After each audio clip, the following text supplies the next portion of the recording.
Thanks for tuning in to Gin and Tantra, Spirituality with a Twist. You have Daniel here with you today. Eric is, well, Eric's not here, but we have Katie with us. Katie, thanks for joining us. Yeah, thanks for having me.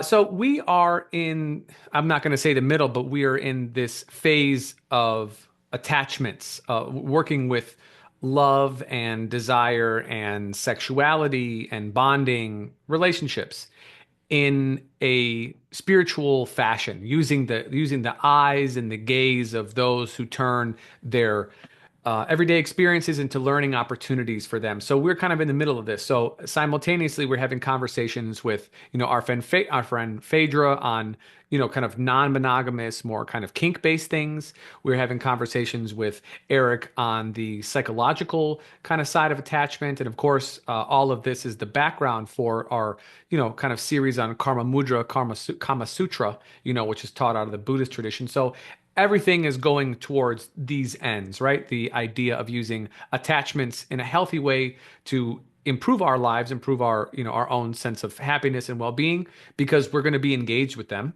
right? But then how can we do that intentionally, consciously, and I guess better, right? Overall. And so, with this as the lead-in, I was talking with Katie earlier about what we wanted to do tonight, and she had brought up a dating experiences as we are in the foray of that now, and share some experiences and some things like this, because it's a different beast out there now, and as it will probably be in 10 years from now, and as it was 10 years ago, and however long this country is around for.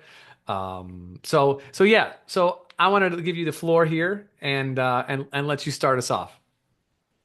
Yeah, so I mean, it just is the experience right now in ways of my framework. I've been single for 4.5 years, and Daniel being newly single. It's kind of been at the bridge of our conversation a lot of times. Yeah. But I think it's really interesting, and I wanted to talk about navigating the dating world as you're now being. And both of us were in longer relationships, so probably weren't really dating in between now and 10 years ago.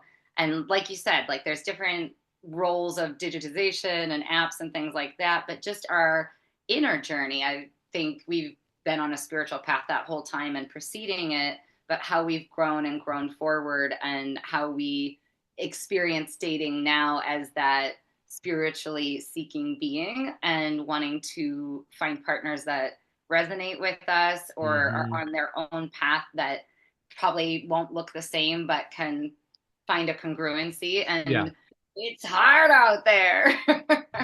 So I wanted to talk about that, some of the differences we're experiencing, similar patterns from the past that we want to shed. And then even just, I think about this a lot is, are the practices in my life and the way I live my life normal to most people? No, but there are places where I'm shy to share that, and so I wanted to kind Mm. of open that up. Mm-hmm. And then there was one other part. Oh, the aging process. If we have time to get to that, because I'm experiencing that differently now as a 41-year-old woman dating, and I'm curious a man's perspective in it, if it's even part of mine. So Yeah. that's my overview of what I would love to talk about. But Sure. Sure. yeah, Okay, so I guess so go let's ahead. let's let's start here then, because it kind of comes forefront to my mind, right? And so it seems like the conversation as we're doing this live, we've talked about it before, but we're doing this live, so it's going to take on a different shape, right? For those who only listen and don't have their own podcast experience, you have notes, and then you make a left turn or a right turn, or you just totally let them go. But we try and weave it together. So I think the conversation is probably best said. How is it that we weave together our own personal practice and development into a relationship with another person, and accepting where they are on their path and they are on our path, and how do those two paths move parallel, or can they be congruent if they're not necessarily exactly parallel? Would you say Can that's I a good ask a summary? question?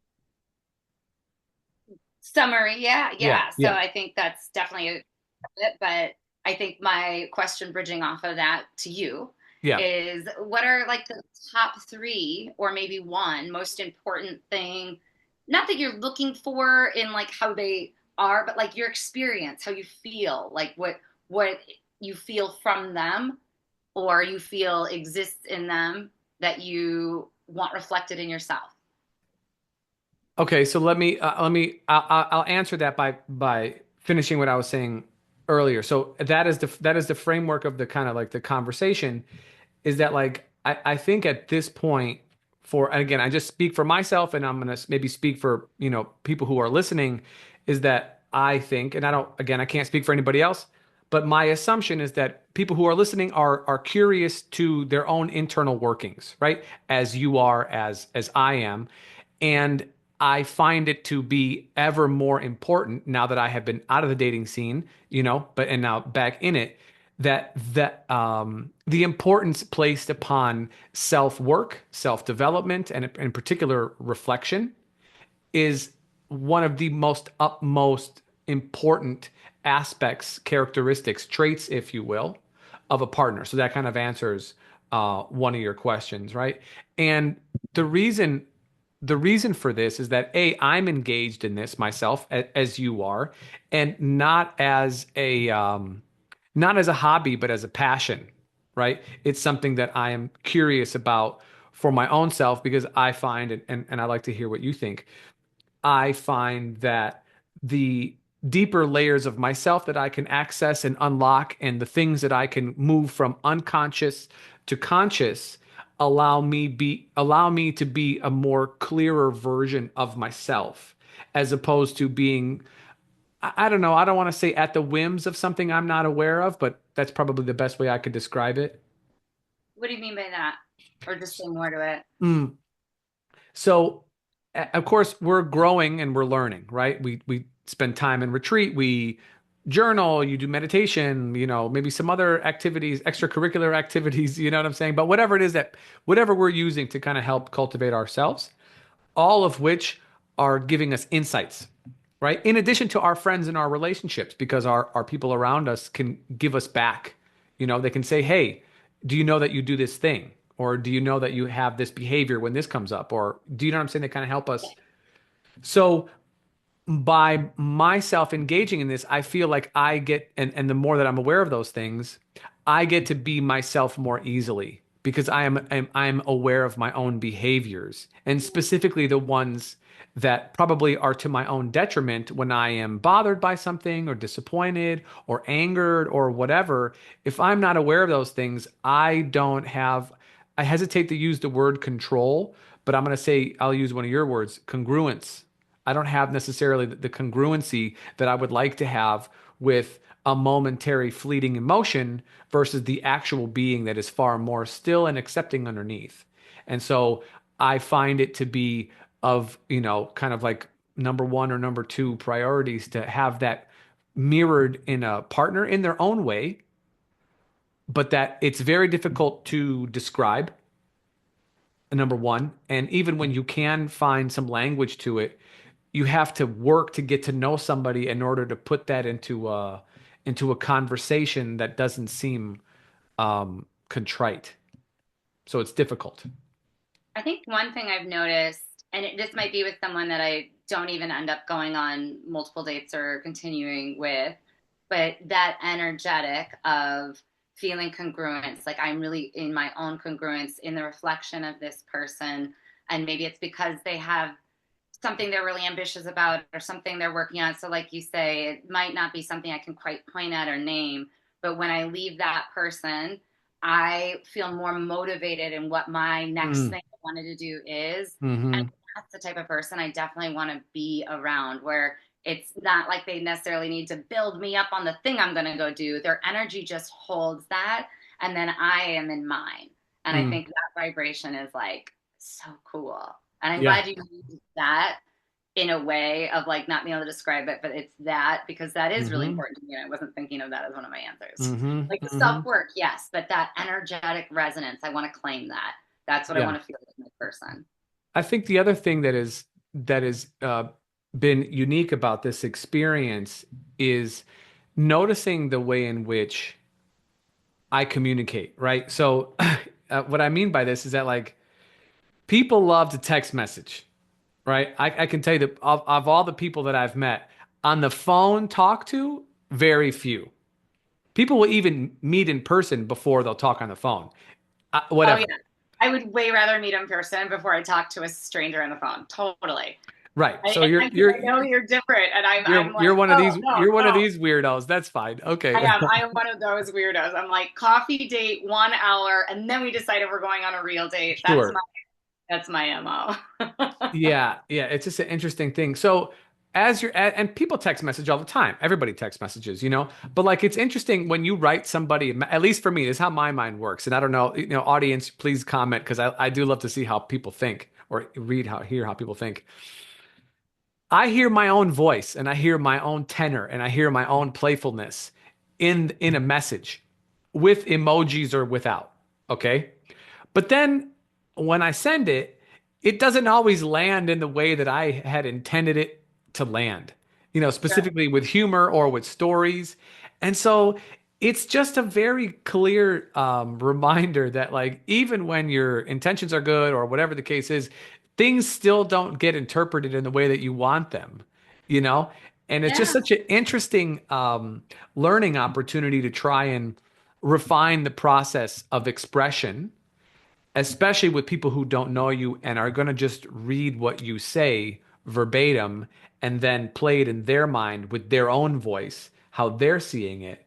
And you're playing it in your own voice with how you're seeing it. And where does that, like you said, that congruency come into play? And I feel like it's going to come back to that kind of ability to be patient and do reflection and say, is this thing um, fitting in the way that I believe it to be, or is there room for other interpretations? Well, and you're absolutely right. Like I just to like disclaimer, like once I've met someone, now I can talk to you. Right. But going backwards, I'm wondering if you have the same experience because I've been doing it a little bit longer. So I've met a lot of the people that I've had conversations with, whether they're really short, whether they're more detailed, or we set a date and we don't really talk till we go to the date. And that's kind of how I like to roll Yeah. because I'm living my life, then we'll meet. Yeah. But that said, I can tell. I can, doesn't the tone is the tone or the words or the whatever, but like there is a vibration that comes through whatever is being said that I can tell if I'm going to be connected with this person on some level. Maybe that doesn't mean attracted or that we're going to go somewhere, but I can tell we're going to have a good time or this is Sure. going to be really annoying. And it doesn't even mean we had a weird texting conversation, but there's an energetic resonance that I'm like, I might as well just cancel it now. I know it's not good me what I want. But do you feel that, or have you experienced where you're like, yeah, I knew that wasn't going to go that way, or I, I you kind of knew know, it was going to go that way? it's been a different experience. I've had a number, I've not been in it for that long, so you know, I've had some interesting experiences. I've had you wanted to hear a couple of these earlier, so I'll give you one now. So there was somebody who who I was messaging with for a couple days and was very eager to meet, wanted to get together, have some whatever. And so, but they only had one picture and it wasn't very clear. That's done intentionally, right? And so you match and you send messages and then you say, do you mind showing me yourself? And the response, and this is, again, I'm a straight male. Katie's a, straight female. Um, so this woman then said, well, what kind of pictures do you want? And I said, however you would like for me to see you. I'm not going to ask for anything, whatever you want. I mean, I've only been messaging you for a few hours now. I'm not going to, ask for anything inappropriate, What are right? you going to send me? Yeah. Exactly. Well, of course, what did this person send me? A multitude of pictures, more or less clothed. And I certainly didn't ask for that. And then as we're messaging, more came later. Now, And is this the norm? Like, because I'm on the female side. I've never received, and that would like kind of be assault in like a you've never met a man kind of world. so But like, never has it gone to that. all right, so I'll finish telling you. So we're messaging and we still have plans to meet for coffee, even though she's like, why don't, let's just go back to, this place or that place, whatever, right? And I'm like, no, we're still meeting. Coffee is still happening. I've never met you. I've just text messaging with you for a couple days. I'm definitely not going to like I still there's still barriers. You don't get to me just like this. I don't care what man, dude, whatever. Like I gotta like you. I gotta know you. I gotta trust you a little bit. And so I'm getting all these messages, like videos and like it's a lot. And then we're supposed to meet Or like for number at this point, number of messages. number of mess texting back and forth, like 100 for sure. Ah, okay, we're in. And Got it. number of pictures, in probably a dozen or so. Baker's dozen. Got None that it. and again, I've asked for none of that. I've asked for none of this. I find that that would be inappropriate when you just met some like that is no, I'm not going to send anybody that shit. So like, definitely not going to ask anybody to send me that shit for sure. Like, when's your birthday? Not, what do you look like in a green thong? Like, you know what I'm saying? Like, Right. Like, what are you looking for in a relationship? yeah, exactly, exactly. That's usually like a good starter. So we have plans to go to for coffee, and then like in the morning, I said, "Are you on the way? Hope you had a good night. I'll see you in a couple hours. If anything goes wrong, please just let me know." And she's like, "No problem. See you soon."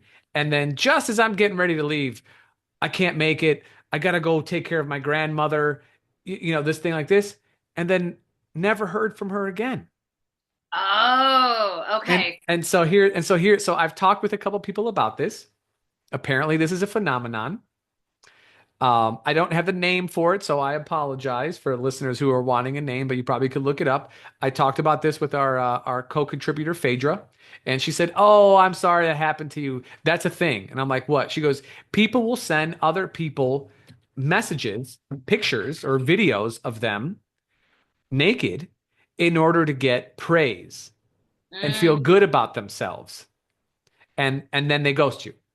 Oh, And then I was talking about this with one of my uh somebody else who I know who's not in the dating scene and is an older person, and she said, "Oh, I've heard of that before, but I thought that was only with gay men." And I was like, "Wait a minute. It happens with men too?" She's like, "Oh, I've heard about that a number of times with like she's like I have some gay friends and the gay male friends, and they've mentioned that before, that like some guy will be into them and send them all these pictures, and then when it's time to meet, never hear from him ever again." And wow. so it's just this weird. So, again, happened to me. I mentioned it to two people, and they're both like, "Oh yeah, I've heard of that before." That's interesting. Yeah. So, yeah. I mean, I guess I just glanced down at my notes of like living a lifestyle that you're shy to share, but like clearly not shy to share that. Yeah. Yeah, I mean, I guess bridging off of what the weird experiences are. Like, what differences have you noticed in how you're approaching dating or how you meet somebody and what your mindset of how you're building that out would be versus how it might have been 10 years ago or 15 years ago? Yeah. So, I mean, it's a little bit, it's very different. So you mentioned the age part, right? And so I think every 10 years is going to represent something slightly different. Right. So when you're the way that you date when you're 20 is different than how you date when you're 30, is different Sure. than how you date when you're 40, which is right. Because your responsibilities change and you have different priorities, and also you're older. So even though I feel like me, you feel like you, people who are listening feel like themselves, but we see ourselves as, hopefully, at least how I see myself, is a, playful 20 something year old. And when my body doesn't do what I want it to do, I'm like, "Hey, how come you didn't do that? Mm-hmm. You used to do that. What's going on?" So I'm kind of surprised. And then, you look and you see yourself older. And then you write down and the weird part is that like you write down your age on the prompts for the dating site, and you're like, "Ooh, that's older than I was."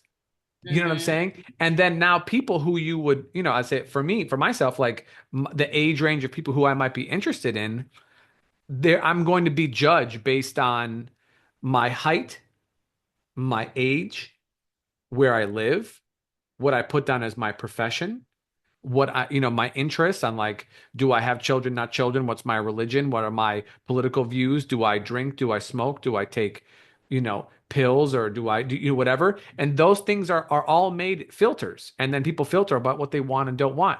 I kind of love that though. I don't think of it as being judged. I think of it as like those are kind of initial conversation. If you were to meet someone at a bar, you get some of that out pretty much right away and you decide Sure. if they're not. And so I think Sure. I kind of like the like they're bare bones enough that it feels like, well, I don't need to waste time around Yeah. someone who already is not resonating with me. They've already chosen that. That's great. Yeah. Yeah, and I think for me I'm a little bit more, even though I know what it is that I am, I'm searching for in terms of a dynamic. I'm also far more patient than I ever have been, really, Okay. when it comes to meeting people and hearing them, because some people are at different points in their process. And so I don't know what they're working on or what the case is. So I feel like I might be missing out on some things based on some of these preliminaries. And simultaneously, like, I don't consider myself a standard 79-year-old. You know what I'm saying? Even though I appear like I'm 150, I have the soul of a 20. Wait, how many ages are we? I mean, I'm 43, so, but I am, as you are, we're active people. I don't feel that way. I'm an active individual. So, but then but to see it and be judged, and you are being judged for sure, as we are doing too. Um, Yeah. it's I a think that's a little bit of the hard part that I've been like kind of coming up against, not so much on the dating apps, but like in the wild. Like I am maybe about 5 years older than like a lot of the guys I'm around, Yeah, and there's definitely interest in ways I didn't realize that has kind of been spoken around of like you had no idea those guys were all trying to hit on you and we were, yeah, whatever. But I have this thing in my mind that I'm like old. They look at me as old. And I said something to a friend who's, I think, 35 this week, where I was just talking about dating. And he's like, well, it's a different world now. I'm like, it is a different world, but tell me what you mean by that. And when he came back around to have the conversation, I was like, did you mean I was old? And I like made that what his narrative was, him telling me it was a different world than, last time I was dating. It had a lot more to do with like I guess like the Me Too movement and guys being yeah, nervous to approach women. And that's what his frame of mind was. But I just made it that his story about me was that I was old. And so I'm like, oh, I am brushing up against this hard. And I didn't realize it, noticing yeah, different wrinkles and yeah. not feeling as good. And thinking that other people are looking at me, forget about the stats on a Hinge page, that people that are even like flirting with me, that deep down they're like, yeah, but she's old, this is just like for fun. That's harsh. That's I know harsh, I man. gotta I gotta step outside of that Yeah, fast and yes. So hard. I have, and so as I'm going through this process, I am also going to be exactly who the fuck I am for sure. Yeah. You know what I'm saying? Like that is a non-compromise. I I like to communicate. I like to be open. We're doing far more of these podcasts now. Content comes out every day. Like, comment, subscribe, share our work, please. We're definitely trying to get the ball rolling here. So we appreciate all the feedback and input and love that everybody gives us. Please feel free to hit us up at ginandtantra@gmail.com. The Instagram Gin and Tantra podcast. Leave a comment up in here. Do your thing. We appreciate everybody participating in whatever way you feel comfortable. Can I angle that to you about the ageism? Because Yeah. obviously you're thinking about like I'm older than I want to be, but like Yeah. how does that affect you? And like, do you look at your appearance in different ways? Or you just like kind of like the age is going to be filtered in and out? Or are you looking at yourself in ways of Well, judgment? like everything, as we grow, and this time we're speaking about age, there is and we talked earlier about as you grow, as you age, there's different responsibilities.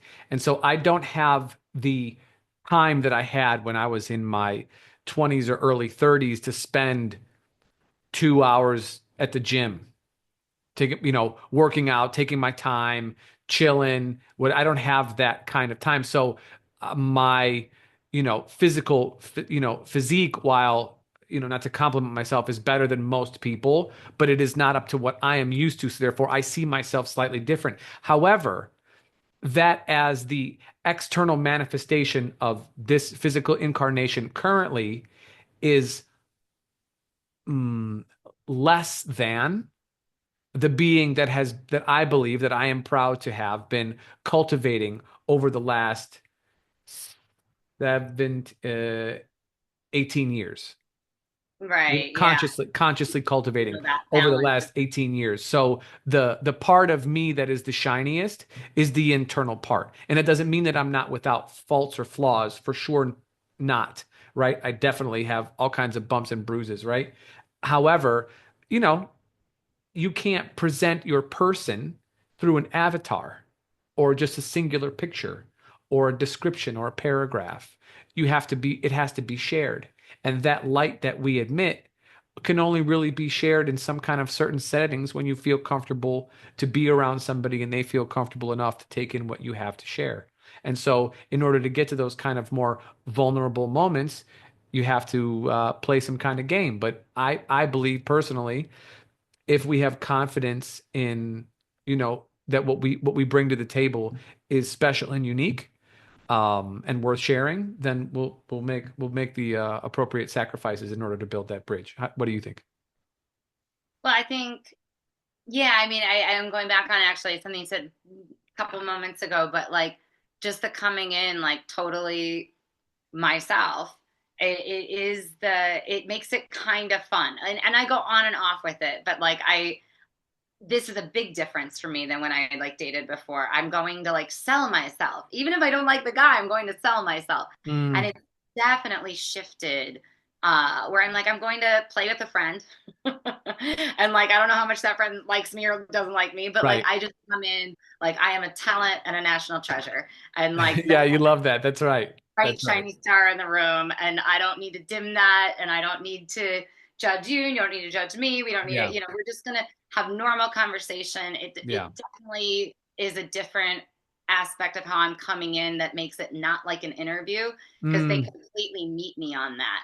And then yeah. we're not doing a lot of, I don't really know a lot of the initial interview questions when I leave first date because we're kind of just talking, and Yeah. it feels very natural and fun.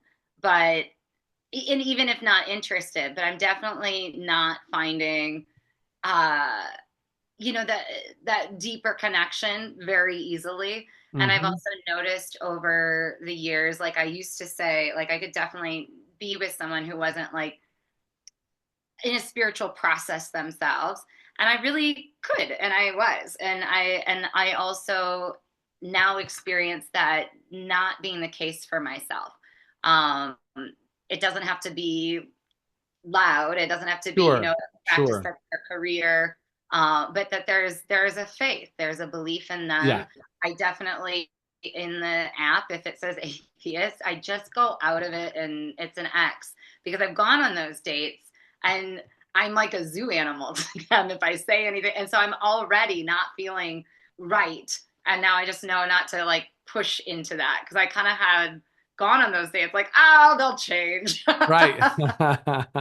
But I do believe atheists are some of the strongest believers in the world. So I've also met Definitely. someone that was a former atheist that's like agreed with that. Now he's very spiritually connected through a lot of Mm, loss. And mm, that yeah. said, it can happen, but I don't have to be the person standing in the room to see if it does. Yeah.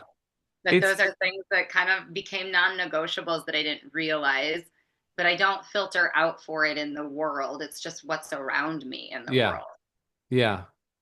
It's it's a pro when you're mingling with somebody who you don't know, there's so much more that is unspoken than is spoken, right?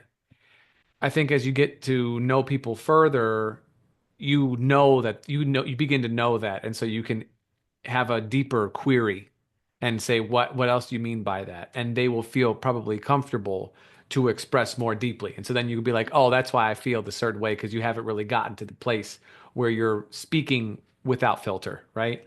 Mm. And so it is a little bit of an interview, but it's also, I feel like, a really nice practice in observation of oneself. So when someone says something to you that maybe you don't agree with or maybe doesn't fit in your worldview, you take it, at least I take it upon myself, not necessarily to castigate that person as an other or as a non-believer or as a, a different being, but I try to weave it into like an overall um, view of somebody like that's just part of their perspective. It's not all of their perspective.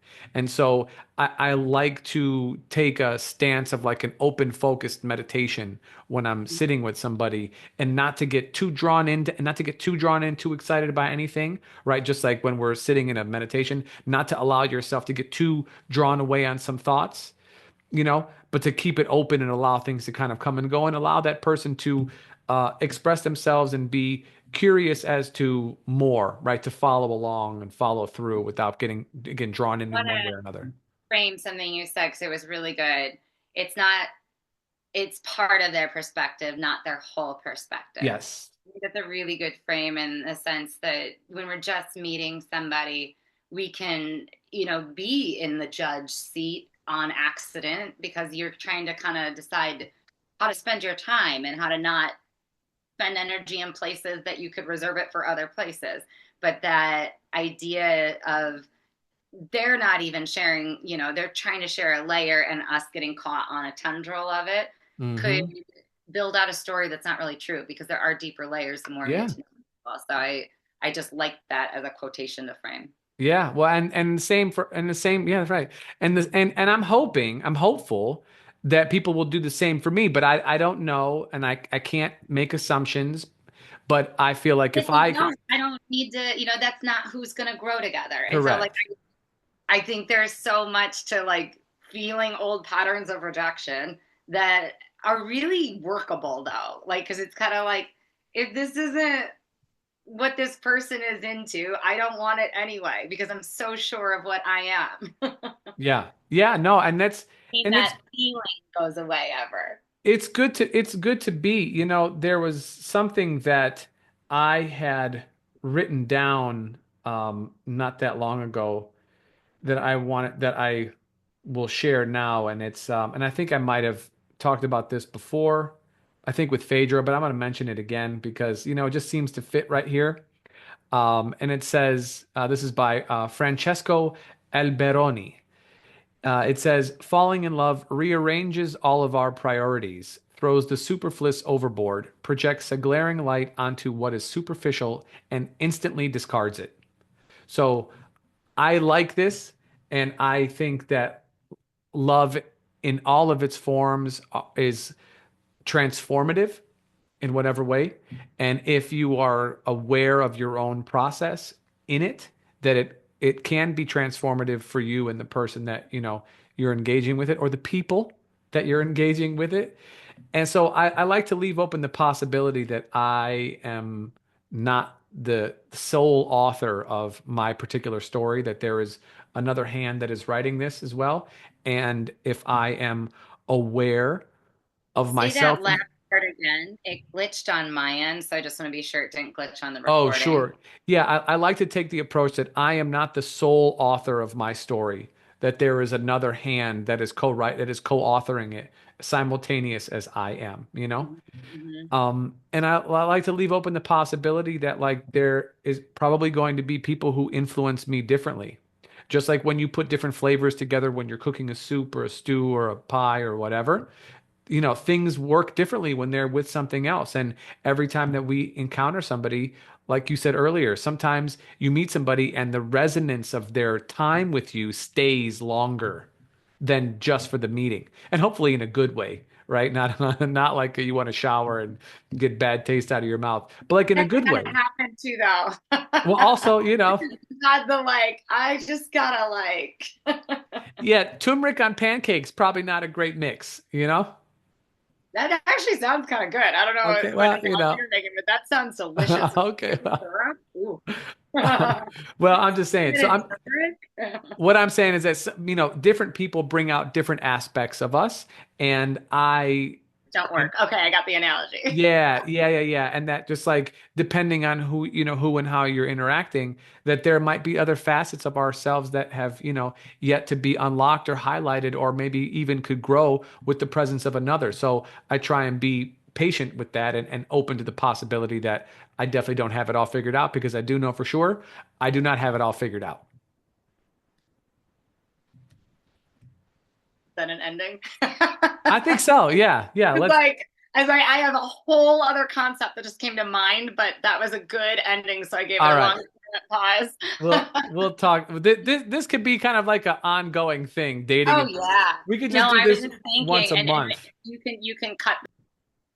So yes, this is a good place to stop, and we will do so. Katie, thank you so much for joining today and being on the rocket ship, Gin and Tantra. You know, slowly but surely, we are morphing ourselves into like relationships and spirituality podcast, which I'm all about here. You know, things have taken their way of growing or their growth pattern, and I'm good with the way that they're projecting out to be. So thanks for coming on, and audience again, thanks for listening. You guys know what to do: like, subscribe, all that other good stuff.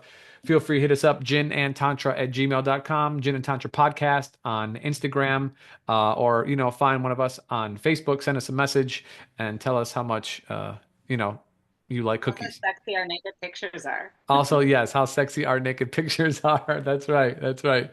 So for Katie, this is Daniel. We'll catch you guys in the next one. Peace.